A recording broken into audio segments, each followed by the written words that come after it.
क्या आपको पता है कि यूएस सरकार चुपचाप बहुत सारे बिटकॉइन होल्ड कर रही है? और अगर मैं ये कहूँ कि सिर्फ इतना ही नहीं बल्कि और भी खरीदने की सोच रही है, यह थोड़ा शॉकिंग है ना। यूएस सरकार अब दुनिया के सबसे बड़े बिटकॉइन होल्डर्स में से एक बन गई है। मार्च 2025 तक उनके पास करीब 200,000 बिटकॉइंस होने का अंदाजा है, जिनकी वैल्यू $6.44 बिलियन से भी ज्यादा है। इस डिजिटल खजाने का ज्यादातर हिस्सा क्रिमिनल केस से जब्त की प्रॉपर्टी से आया है, जैसे सिल्क रोड मार्केट प्लेस से। आपको जानकर हैरानी होगी कि 2022 में उन्होंने एक ही बंदे से लगभग 50,676 बिटकॉइंस जब्त किए थे। पहले सरकार ने कुछ बिटकॉइन बेचे भी थे, जैसे मार्च 2023 में $215.5 मिलियन की एक बड़ी सेल हुई थी। लेकिन अब इसे रखने पर ज्यादा जोर दिया जा रहा है। प्रेसिडेंट ट्रंप ने तो एक स्ट्रेटेजिक बिटकॉइन रिजर्व बनाने का प्लान भी अनाउंस किया है। कुछ नेता तो ये तक कह रहे हैं कि 5 सालों में गोल्ड सर्टिफिकेट बेचकर 1 मिलियन और बिटकॉइंस खरीदे जाए। बट इस सडन इंटरेस्ट की वजह क्या है? बिटकॉइन को डिजिटल गोल्ड माना जाता है क्योंकि मार्केट में सिर्फ 21 मिलियन बिटकॉइंस ही बन सकते हैं। इसी लिमिटेड सप्लाई की वजह से ये महंगाई के खिलाफ एक बढ़िया प्रोटेक्शन है।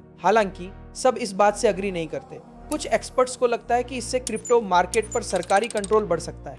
अब सोचिए, अगर सरकार इस डिजिटल गोल्ड इतनी इंपॉर्टेंस दे रही है तो क्या ये सिर्फ एक एसेट है या कुछ और अगर वो इतने बिटकॉइन जमा कर रहे हैं तो आने वाले टाइम में ये हमारी इकोनॉमी और आपके हार्ड अर्न्ड मनी पर क्या इंपैक्ट डालेगा?